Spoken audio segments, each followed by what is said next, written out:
Are you ready for the divine feminine revolution? Let's get vulnerable and go deep. Hello, and welcome to the Divine Feminine Revolution podcast. I'm your host, Dr. Megan Monday, and I am super excited about this interview. I have one of my new fearless feminine leaders, and I'm really excited because I have Katie Leverenz, owner of Be Well Knox, photographer, mother, intuitive aromatherapist, or a photographer and writer. So I'm obsessed with all of those things. And so I can't wait to have this discussion. But I just want to welcome you on the show. As per tradition, we do sort of a brag intro. So I'm going to just kind of kick it over to you. And you can kind of tell the audience, like, whatever you want to share about what you love to do and your story. And then we're just going to have a little conversation about what you've been going through. And I just want to thank you again so much for showing up. You've got a vulnerable story to share, which we love on these podcasts because they're so inspirational and they're so permission giving. And also just to acknowledge that it takes a lot of courage to share your story. And so thank you so much for doing that. Yeah. Well, thanks for having me, Megan. I have just really, I know I was telling you this right before this we In the grave. started, that I'm in the grave room. Yeah. But I'm just really thankful for our connection. You really came to me, and I feel like there have been a lot of like divine, just magical connections lately, and you have been one of them. And you've just been so encouraging, and you've just shown up as like love and kindness and just this bubble of light. So I'm just really thankful for you, and thanks for me an opportunity to have a conversation with you. And it's just lovely to be on your platform. And yeah, so right now, at this point in my life, I have 3 children, and a lot of my life revolves around them. Hang on, everyone just had birthdays. They're 7, 9, 11 now, or 7, 8, 11.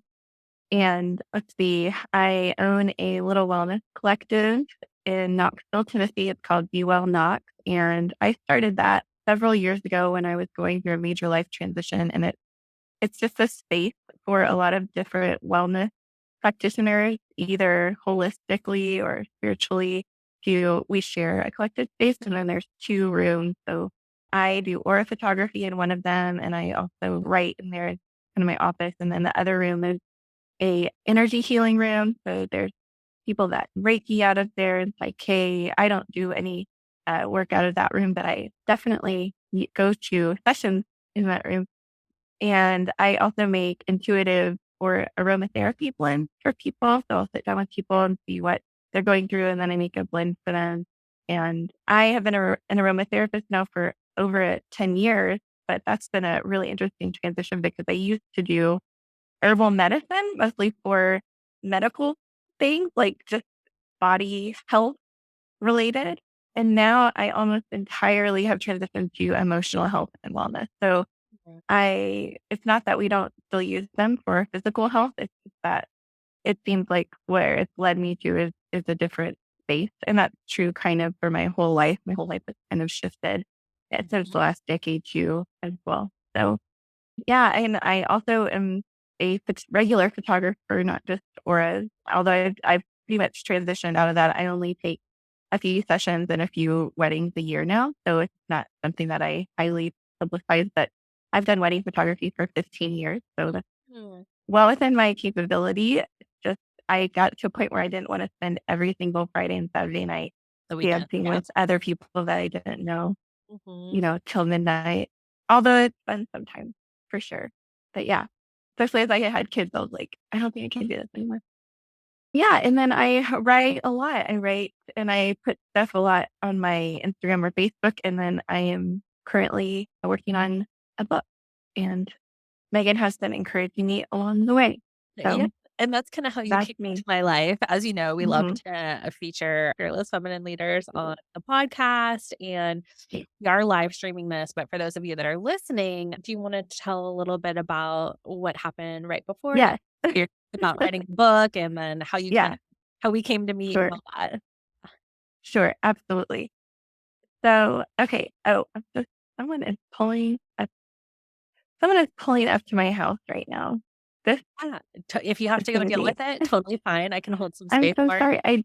don't know. No one usually comes out here. We live on 15 acres and it's like a long driveway. So I don't usually expect people. And someone is definitely coming out to my house. I'm Well, so we can sorry. pause. No, you're totally Can fine. I'll just kind of carry it for you. I've honestly okay. had to leave on guests to do that. I'm like, hold on, I don't have my charger. And just carry it for 15 Okay. minutes. So I got I'm you. really Why? sorry. You're Give me totally like 2 minutes to figure out who this person is. fine. Yeah, I'm on a podcast right now. Okay. So I'll do a little like promotion here. So we are running I believe it's the sixth round of Fearless Feminine Academy. And I'm really excited to get started tomorrow. Katie is a perfect example of who we love to work with, which is holistic businesses. And I know if you have been listening, if you know me, my background is a psychologist. And I had, after grad school, I really didn't want anyone to ever control me. And so I decided to start my own business.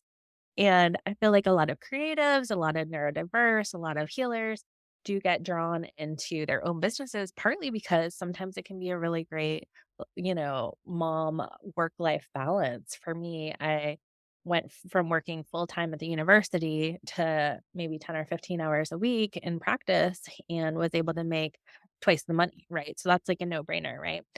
So that's why I kind of created Fearless Feminine Academy because I know as like a mom boss working a traditional brick and mortar business, it can be super anxiety provoking to run a business. A lot of people I talk to a lot of my therapist friends, I'm like, come on, start a private practice. Why are you working at that agency? And they're literally scared to start a business. And so I think there's so much to contend with. And so that's why I created the Fearless Feminine Academy to make a business that really helps you, particularly if you want to transition like me and Katie from a brick and mortar business to an online business. It really helps you get into the extra stuff. I'm doing a little sales pitch here. To get Great. to the extra stuff of how to show up online, how to overcome your fear of visibility, of, when you put your fearless opinions out there, it can be a great way to help change the world and shift the consciousness to a higher level. And it can be very triggering when you are the brand. And so that's kind of what we deal with in Fearless Feminine is a balance of personal healing to be able to be the figurehead of your business and put yourself out there in a real and raw and vulnerable way. And then the strategy piece of how do we build this business so that it supports us? Because, like Katie was saying with the wedding, sometimes our business is like we're beholden to the business, and sometimes it does take an immense amount of sacrifice. And so for me, one of the big influences was just pleasure based business. I was like, wow, we can enjoy businesses. And so in creating my online business, it hasn't all been pleasure, but that's been my focus of how can I do this in a sustainable, healthy, creatively satisfying way. And so that's what I love to do inside of Fearless Feminine. So I just did a little sales pitch of what we do in the academy, just the personal growth piece and then the business strategy piece. Did you get that situation handled? Well, okay. So, this is part of the craziness of my life right now, which is Yeah. that because I broke my neck, which I will Mhm. explain in a minute, I moved back in with my ex-husband, who Uh-huh. has been taking care of me again because he's so wonderful. And Mhm. so I have not lived here in a long time, and I didn't realize that today was a cleaning day. So I was the cleaners that were coming today. And so they're now inside, so I came outside Outside because my works for life is me. chaos right now. Yeah, Well, okay. So what happened to me recently? Well, I went through, I had a kind of an interesting summer. I've had an interesting last 7 years of my life, but my summer basically, I have a really, really wonderful relationship with my ex-husband, and we co-parent really well together. And we went on a 3-week road trip with our kids. We took them out to west the Western United States, and it was just amazing. We camped, and he had the little camper, and we took that. And we had been planning this trip since COVID, actually, like 2020. And so, anyways, we did that, and we came back. And then after we came back, my life just got a little chaotic. Yeah. well, let me just validate. I love that, when I see people like co-parenting together, well, like I feel like it's just such an important message. I think so many people have, oh, that's impossible, or you hear the horror stories. And I just think it's so exciting that I've seen a lot of my friends and clients really make a hard situation super therapeutic for themselves, for their partner, for their kids. Mhm. And I think that that's just like such a triumph. And I feel like that message needs to Well, be out there, you know? that has been its own journey. That didn't evolve. That's been the last 7-year journey, you know? Uh, And the reason we healed so well was the pandemic. We were not like this prior to 2020. We were barely speaking to each other okay. and not living together. And the yeah, so I guess I'll try to make this short, but he was an emergency or is an emergency physician. And so he continued to work through the pandemic. And I was living downtown in this loft apartment with the kids, and which was so fun. And we loved it until we had to be quarantined in a 1,000 square foot house. And I have 3 kids and doing virtual school with all 3 of Mm, them, cabin fever. and was really hard. And then we stopped switching back and forth because, COVID went through so many variations of what Yeah. is the right thing to do. Yeah. And so since he was still working and we were all supposed to be isolated, we chose to isolate from him at first. And that was really hard on everyone. It was really hard Sure. on him to not be around the kids. It was really hard on me to be, I love my children, but to be with them 24/7 Oh, yeah. Every in a mom tiny knows. apartment was really hard. And so we did that for a few months from March to May. And then basically he was tired of it and I was tired of it. And we decided he was on 15 acres and has all of this room and he was alone. And we were 4 people living in this tiny apartment. Like it just couldn't make sense. And so we decided to quarantine together as a family. So I moved back into this is the home that we originally bought together when we were married. And I moved back in, but I moved into the basement, which is like separate from the house, and it has its own bathroom, its own living room. And I moved my stuff down there and we functioned as roommates and co-parents for many months before we even reestablished a friendship. Many, many months of Oh, a master co-parenting. class on that, right? Like, probably so much to say I there. mean, it was a lot. It was, Make it putting work. the kids to bed and then going to your separate rooms. And we didn't spend time together unless it was the kids. It I can't emphasize enough how far we have come, Amazing. so and we ended up living together until after the vaccine came out and after some other things happened, and then I finally moved out again. And then this happened. Mhm. And I was in the hospital at the hospital he works at, and he came and was with me, almost the whole time. And then I went home, and so many of my wonderful friends. Oh, so I had a horseback riding accident. I guess I didn't explain that. Mhm. And I broke my C6 and C7 vertebrae, and I also have an arterial dissection, which is basically like a split in the artery in my cervical spine in the artery of it. I believe I'm trying to do my best to what I know. I broke my top rib. I broke my clavicle. I had surgery on my collarbone, which is why it's fixed now, but it's still healing. But it's further, and then my left lung had 2 contusions, so it's still recovering. I can sometimes I'm doing a lot better now, but sometimes when I'm breathing or having a conversation, I get winded just because my left lung isn't at full capacity. So, and I had an awful concussion. So I went to oh, go ahead. Well, I was just gonna say, it's so amazing that you're showing up here and the way that you are and, like, totally take care of yourself through this process. I really Well, it's appreciate been a month now. a I will month. say, Yeah, but that's, like, nothing in the grand scheme of I'm things, and I mean, yeah, I remember that just kind of as a mom boss, like, I just feel like when my daughter was little, like, you just come in sometimes in days and you're just, like, wrecked, but then you're trying to put it all together like you're okay and you're, like, a functioning yeah. person, and I just wanna say it's really amazing to be telling your story, like, this early on and to even just show up physically with all the health challenges that you're going through, so I just really wanna validate that Well, 'cause it's huge, well, it's pretty thank you. And remarkable. to be fair, the last time you asked me, I was like, I can't do this. Yeah, And well, yeah. even in this morning, I was like, maybe this is a bad idea. I know, and I I did just so y'all know, I did give her the option to do it off camera and to cancel on time and all that kind of stuff, so I definitely was like, "Put yourself first, your story is important."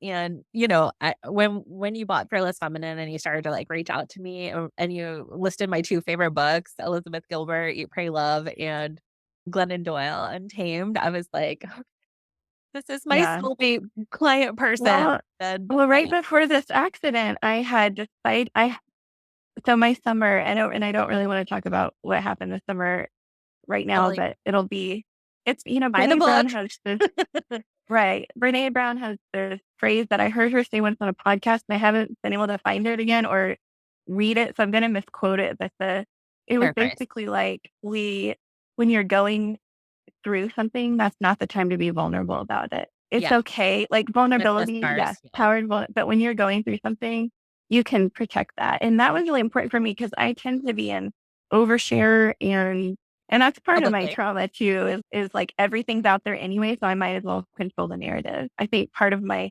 story and growing up in the subculture that I did in a very small community, which I lovingly call a cult.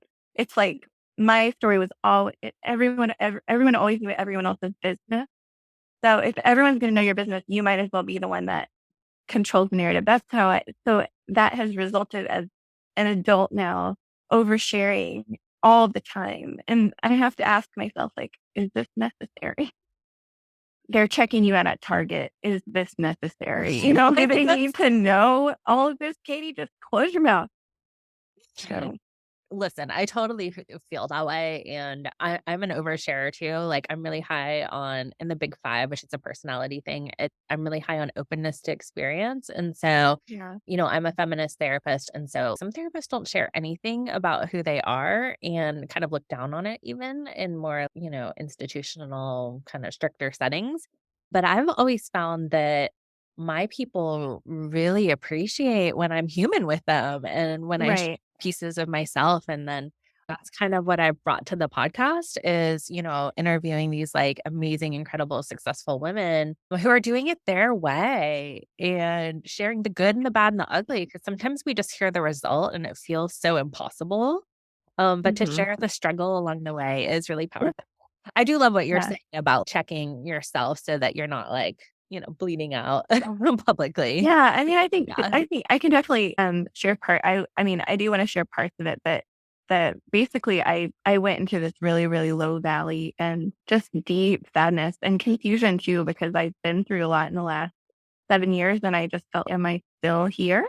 Is this still the cycle that's happening? Like how is it that I'm still here? And a really good friend of mine and we went to the beach the week before my accident, and we had this really beautiful, grounding, spiritual beach trip. Like we were very intentional with our time. We listened to Esther Hicks in the morning. Like we listened to or Abraham Hicks Mhm. channel through us.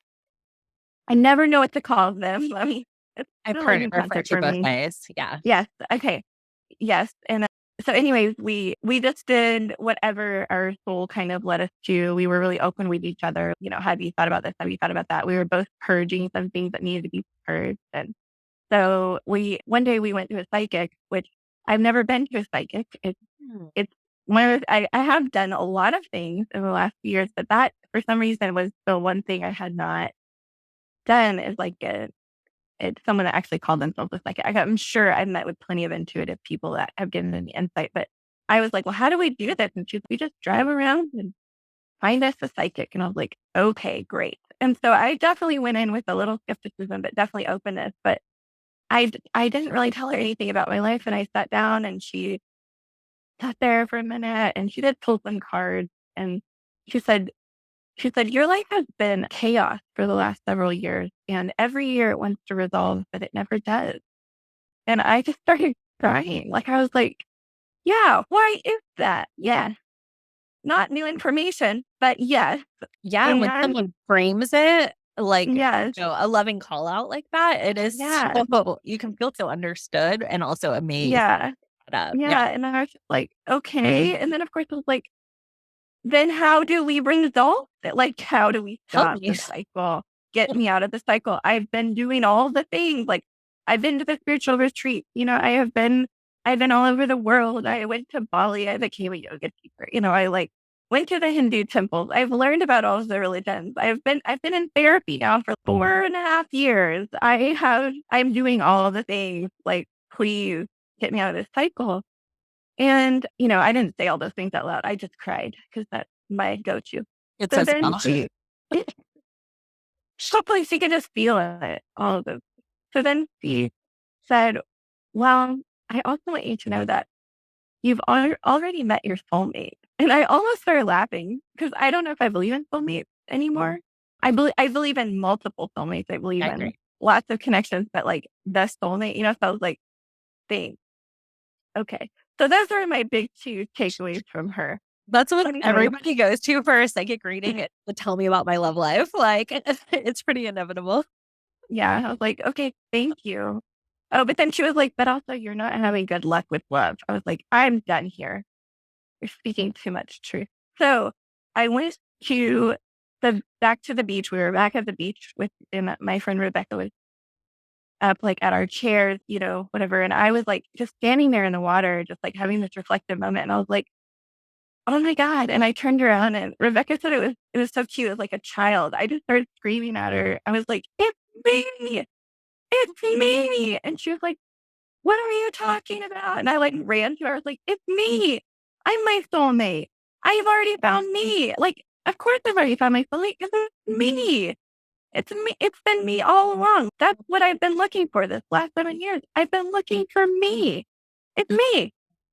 She just started laughing like in this like beautiful like confirmation way. And I started laughing. It was like the most beautiful thing. Like she was like, yeah. And I was like, oh my God. You're just like having that moment where you're like, which seems really cheesy when you talk about it, but like it was like this beautiful. Yeah, of course I found my soulmate. I was just looking for myself this whole time. Well, I think it's And so powerful, especially given kind of the extreme religion that you are under. So much of it is externalized and having to obey and be good and live a certain way to really realize that like you have inside of you what you've been searching for, which in my opinion is like, your own connection to the divine and the connection to yourself. What a powerful way to stop codependency and to unhook from all that external validation. Yeah. Right.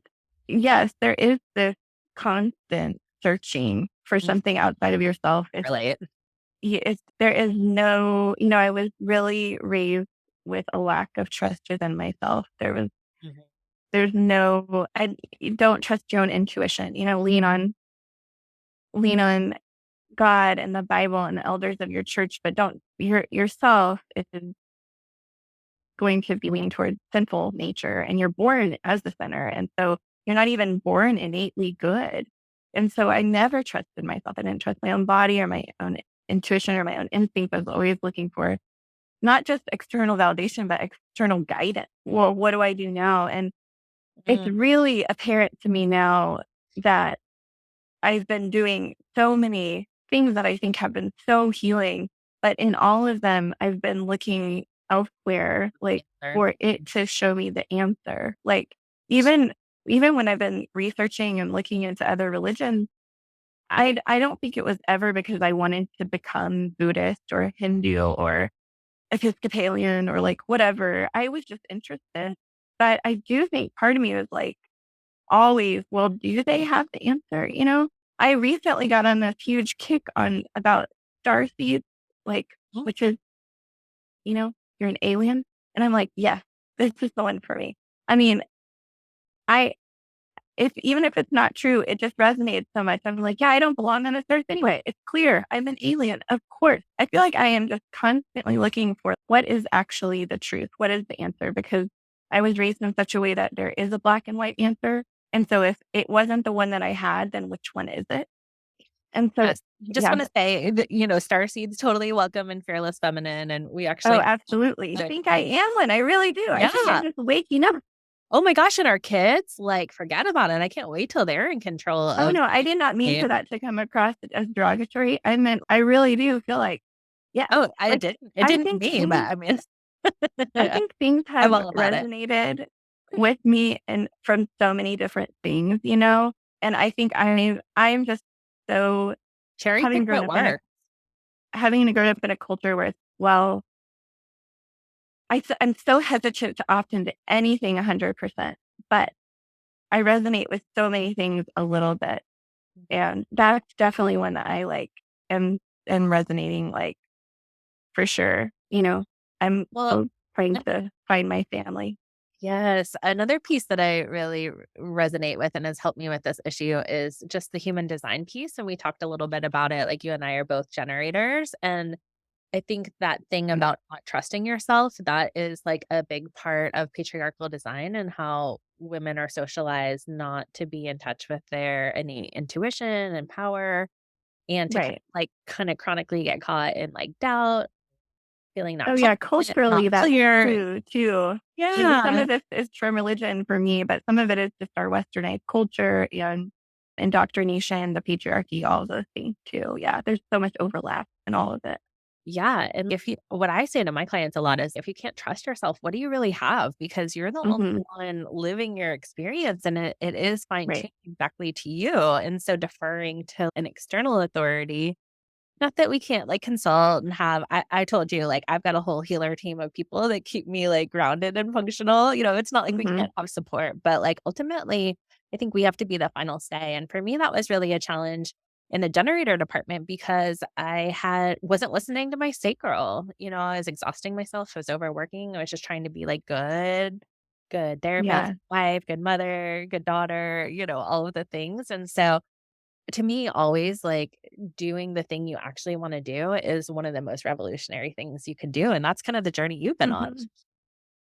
Yeah. Well, that's also, I mean, I'm still learning about human design, but I think I was reading as a generator, if you're not doing what your heart longs for, you're not putting out magic. Like you're not creating. And that's also true for my life. Okay. So Mary Oliver, she has this, I'm gonna misquote this too, but she says, someone once gave me a box of darkness and it wasn't until much later that I realized that too was a gift. Well, that's how I'm starting to feel about this summer. It sucks. It still kind of sucks. But when I'm looking at it, I'm like, you know what? I actually haven't been living in my magic and I needed to. And maybe it really had to suck in order for the universe to knock me back into my magic because I wasn't living in I wasn't fulfilling what I was supposed to be doing. One of the things this message that really channeled through when I was at the beach right before my accident was, I'm free to be who I came here to be. That just kept so loudly, I'm free to be who I came here to be. And that what I had to reframe, like, I didn't have this tremendous loss. I didn't have this pain. Instead, it was like a freedom. Now I'm free to be who I came here to be. And now it's so without this purpose. And so then it was like, well, what is that purpose? And the main thing that I came home from that beach trip was I have to write my book. That's the next thing for me is I need to write my book. And there were a couple other smaller things, but overarchingly, it was like, I think that's what I have to do. It's been pressed onto my spirit for years as I've been going through my journey. I've been writing. Really, as I read other people's books, that's when I felt most like I owed it almost to us. And I see us collectively as like those of us that are seeking and searching and that feel alone and that, I mean, I don't think I could have made it through without Glennon and without Gabby Bernstein. There was a period of time where her book was on in my car, The Universe Has Your Back, just constantly. Like her voice is so ingrained in me. I feel like we're best friends. Like I would get in the car and there was Gabby. And like I needed her. And Elizabeth Gilbert, I needed her. Cheryl Strayed, I needed her. I could go on and on, of all of these women that I just devoured their stories because I needed connection. And so it almost then feels like I owe it to us collectively. Who am I writing for? Well, mostly myself right now because I'm processing still and sifting through. And then I'm also writing like for us collectively, like those that are waking up, those of us that are like unwilling to conform any longer to the roles that don't match our spirit and our heart, right? Oh my God. And that a way with words that is so powerful. I'm just going to interject a little bit here because I've been touched by the same authors, and I have incidentally went to a psychic, my actual Reiki mentor who I worked with for 15 years. And one of the things she told me was that I was going to write this like epic book that was going to change like psychology and energy healing and everything all Yeah. together. And it scared the shit out of me. And then I had writer's block like 15 years as I was busy trying to be a business owner and a mom and do all the life stuff, And so I said, by the end of this year, I'm going to write this messy first draft to the book. I'm still And listening. so, yeah, go for it. And so I decided for this round, the Fearless Feminine Academy, I launch maybe once or twice a year, a couple times. And it is really a holistic business builder. And I like to add like a little flair, usually whatever I'm obsessed with in the moment. So last round we did human design. This round we're doing write your book. And I kind of selfishly did it to make it like on the forefront of my own brain to just sit down and write this book. And I got to say, you have been such a dream client to me because, first of all, you've written an amazing amount in such a short amount of time to just see, yeah, like I can maybe just take off a week and like really let this book flow through me. We're going to do NaNoWriMo together, which if you don't know what that is, it's people come together all over the world to write a book, a messy rough draft in the month of November. So for me, I'm going to opt out of Thanksgiving. I'm not going to cook, which I do love to cook, but not this year. I'm going to do the book thing. And so just this conversation that you were just having, was sort of like our first conversation, and reading your preface, it was so permission giving to me that it really helped heal some of my writer's block as well. And I just feel like these books have been handbooks for women to liberate themselves from what has been going on. So that's Grandma wants to Yeah. know, picking up my daughter. I'm like, Grandma, No, my podcast. I get it. It's life. Oh, mom boss life. Go ahead. I really think this is the woman's life. Like, we always have stuff going on, and Yeah. it's okay. Like, we're not perfect. And I was writing about this last night because I was writing about who I used to be. And it was that I owned an e-commerce business. I was an entrepreneur. I owned different businesses than I did right now. And I had Zoom calls and I had all these calls. And I was also a full-time mom. I was not like a mom who had childcare or a mom who had a nanny. We actually ended up getting a nanny because I had a mental breakdown, but because I felt this pressure that That's a good cautionary tale. 100% different children, probably homeschool them. That's the best. And 100% also be this like professional, like person put together and not be interrupted by my children somehow on all these meetings and run an e-commerce business, which our warehouse was all the way out in Utah. So I'd be like flying back and forth across the country. And I just felt like I had to be both a powerhouse and also soft. Like you have to be both. And they can't overlap. You can't, the powerhouse can't seem soft. And then the soft person can't seem like, but it's not true. That's what's really been healing for me in coaching. And not every coach is like this, but the people that I've worked with as coaches and as clients and mastermind sisters and all this sort of thing, like they would be like nursing their kid on the call. And, Right. I think it is a little bit of cliche in the coaching business, attract your soulmate clients. But I got to say, I've had some incredible women come through. But it's always interesting to me when like a stranger off the internet buys and then you're so connected. To me, that's like a whole nother level. But I think it's so permission giving to be able to create a business that runs off passive income, or a business that you can be your full self. Like you can go Yeah. deal with the person at the front door. I can text grandma and we can still be here live on the podcast saying profound things. Right. Yes. And I will say that I guess now I'm feeling a little bad. I'm like, there was a lot of leeway in my previous, Yeah, don't feel bad. I think like, career. women are But hungry I think for it's that. self-pressure though. I Yeah. think some of it is self-pressure. I don't know that anyone overtly, well, there were sometimes, but it's just this, It's both. this Yeah. it's both. It's like, I have to be this way. And it's allowing yourself to be like, well, no, I'm just, this is the way. Like, we're just doing the best I can. And life is messy.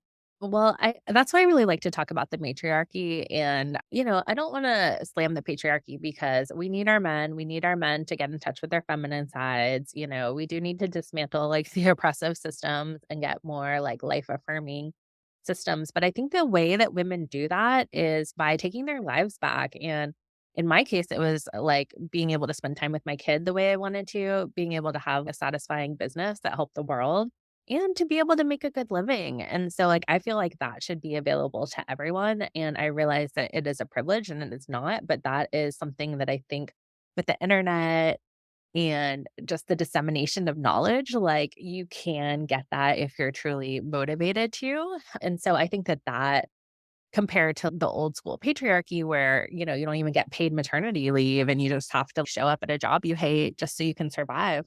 That's not how it has Yeah. to be. Right. So, I've been on my own journey, sounds like you have too, but, I really appreciate not having to divide me being a mom, me being a wife, me being a business owner. Like, I can be all of those things at the same time. And each one of those things takes precedent, depending on order of, crisis, essentially. But just Yeah. the permission to be the full self, like, I think that's what all those authors you mentioned give us the gift of. And they share their imperfect story in a beautiful and perfect way that it's like, if she can do it, I can do it. And so that's what Yeah. that's my mission with this book that I'm gonna write, and then particularly this podcast and coaching, is to just tell women, like, yes, you can have this. And Mhm. you're discovering that, which is so exciting. So, we are a Yeah. little short on time because I do have to go pick up my daughter as we were speaking. So, give us a little teaser about the book, and don't worry, I know Katie, it has a fascinating story. We're gonna bring her back on probably, whenever it feels good, but maybe, like, after Fearless Feminine towards the end of the year, and just kinda get, like, part 2 of your story. Yeah. So I know you have so much to say, and I do have that spooky feeling that your book is gonna be so powerful to people, and I can already tell by the content you're posting online that you're waking people up and changing their minds. And I think I know a lot of pleasure coaches who have taken on this thing of religious trauma, and I've seen it a lot in my practice, and it really needs to be talked about. And it's one of those controversial things that when you're speaking in a way that's disrupting someone's Mhm. paradigm, it can be very Yeah. triggering for those people, and then for you to be sharing your own personal Right. story about that. So I think there's a lot Yeah. in it. And so, Yeah. I'm dealing with that, you're dealing with that. It's a lot to undertake to be a public figure and to share so vulnerably and deeply. And yet that's also what creates, like, the movements of Untamed that Mhm. you pray love. Yeah, well, I had really gone back and forth for years and really not actually taken I don't think I had really taken writing my book seriously. And then this summer pushed me kind of over the edge and I decided I had actually completely cut off my previous community and a lot of them were on my Facebook. And so I stopped using Facebook altogether. I didn't delete it. I thought about it, but I just stopped using it. And so I decided to reappear on there this summer after several years. And what I ended up doing was a series of, I think, 23 posts, which basically outlined the book. And it basically said, hey, I know I disappeared. I'm going to tell you where I've been. Here's my story. And I didn't do it like that. Of course, I said, I care so deeply about many of you, but sometimes we have to go inward to really find out who we are. And it was a really vulnerable place to be because I knew that I have about a little over 2,000 Facebook friends, and I knew that the majority of them are under this belief system that I no longer align with. But they also were a huge part of my life for nearly 30 years. And some of them were like my family. We literally grew up together in this really intense environment that I feel like made us family. And the church that I grew up in, we even called many people, we called aunt and uncle and brother that were actually. So I really feel so close to these people. I can't overemphasize that. And so I tried to do it as humbly as possible. And the reason that I finally was like, I do have to write this book is because I so many people reached out to me, not just in the comments, but a lot of them privately messaged me. And they were just like, it's so good to hear from you. And this is what's been going on with me. And it was just like, oh my gosh. I have had so many people tell me, so many of my friends, I can't, oh my gosh, so many mind blowing stories, that I'm just like, and I don't feel comfortable telling their stories, but people that have struggled with homosexuality, people that are married and realize that they were gay, but they're stuck in this marriage and now they're processing with me because I'm the only safe person that they know. People that left the church too and feel really confused and don't know where to land. And we're just so thankful that I said something. People that didn't grow up in a church, but they're just going through something hard and they were just happy that somebody was being vulnerable. I message every day, like dozens and dozens and dozens of messages were just rolling in. And so then I became this like therapist. But I loved it because I was reconnecting with all of these people that I had Real lost touch way. with. And so it was this huge gift to me. So I was going through this awful season and I was so hurt. And so it was out of that hurt that I was like, I need to figure out who I am. I need to mold back the pieces because what happened was I split into the person that I was and then this person that I became. And they've always been separate now for the last few years. It's been like very separate. And what this summer did was start to merge them back together. So my book came really out of this place of realizing that the two can coexist. And so as I'm writing the book, I'm actually like, it's healing me because I'm writing my past in my present and my past in my present and my past in my present. And Mhm. I'm hoping that when I get to the end, there will be a more cohesive version of myself. So even the book itself is part of my journey. Yeah. So yeah, so that's Well, I love that because the truth is so revolutionary. And I think people are so scared to speak the truth because they don't want to be like the target of backlash that it's almost like when you say the truth, it is extremely revolutionary. And people mhm, may not publicly endorse that they believe that way. But like you said in the DMs, people are coming to you because like when someone is real, it's so refreshing. So just for the sake of time and my daughter and grandma, we're gonna cut it short. I could talk to you like literally for another hour easy. We will do that in the future. If you're someone who wants to be like the next Glennon Doyle or the next Brene Brown or, any of the amazing women we've mentioned here, like this is what Fearless Feminine is about. We're supporting the revolutionary writers who are showing up with their incredible stories and thought leadership to really change the world. And I think a book is one of the most powerful ways you could do that. Even though it's old school, it's still, very powerful. And so absolutely. I just want to thank you so much. I mean, what a real and raw interview. I know we just kind of scraped the surface, but you shared so much in such a beautiful way. And to just show up with all that you're going through, it just means so much to me. And Oh, well, thanks, thank you for Megan. your willingness and your vulnerability. And Absolutely. y'all, Anytime. I mean, just wait till this book comes out. Like, it is going to be a life changing book. And, it's already changing your lives. So that's a good True. testimony to it, right? So Well, stay thank you. Thank tuned, you for holler your at me. encouragement. Oh, yes. It's been my pleasure. And it's been very therapeutic to me and giving myself permission to tell the vulnerable tale. As Yeah. we discussed, it can be, it's very intense to write a memoir. It is therapy. Yeah. It is like you were saying, how much of other people's stories do you tell? And that you really need Yeah. discernment for that. And yet that's why the memoir is so incredibly powerful is because it's real. And so I love Mhm. looking at Glennon Doyle. I used to watch her as a Christian mommy blogger to the Mhm. time that she came out. And it's just interesting to read her older versus newer works. You could kind of see her processing through in her Oh, yeah. writing. And she wasn't quite, fully there yet, but it's Yeah. interesting to go back and read some of our earlier stuff. So I really Yeah. appreciate you. All parts are welcome. Thank you for sharing the way that you did. And we'll have you back on, definitely. And I'm Let's do so it.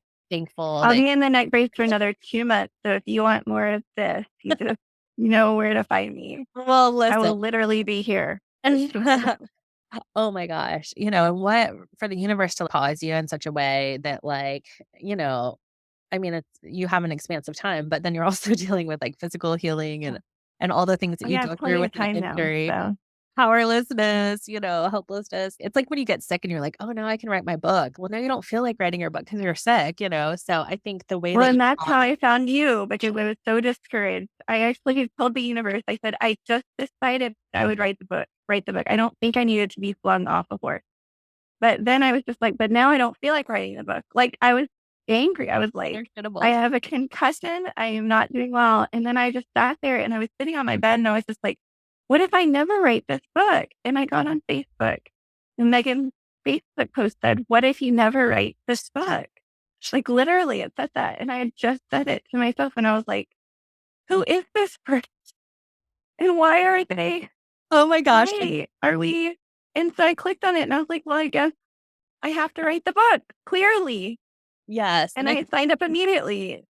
Well, and that was such a powerful moment to me because those are one of those milestones that you look for as a coach. Like, it really can be that easy and so divinely orchestrated. And you're even local, which blew my mind. I know. When I didn't realize it either. I was like, I don't even know how I was following you. And then I clicked on you and I was like, we have a lot of mutual friends. Who is this person and how have I never met them? Yeah, exactly. And I was kind of reflecting So as well, funny. because I've seen you around, but just hadn't made the full connection. Saw your business, different things like that at events. But yeah, thank you so much. I mean, I feel like you really blessed me. And I mean, that's what I love about Fearless Feminine. And I just told you this morning is that once you're in, you're in. I mean, eventually I may change that in the future just for capacity. But right now it's been amazing. Like, we've had women go through it like 3 rounds. And so they're in such a different place than they were like 2 years ago or a year and a half ago with their business. And it's just amazing to all come together. And then we're friends. And then, the power of magical women coming together and like speaking things into existence. So that's always my favorite part. And it just like really shifts people and it makes magic things happen when we have that kind of container of support. So Yeah. again, thank you so much for even getting me back into my podcast. It's been on hiatus for a bit. And, thank you for telling your story so beautifully and so transparently. Yeah. We really appreciate it. Thanks for So, having me. all right. Thanks, everybody. We'll see you next time. Bye. Bye.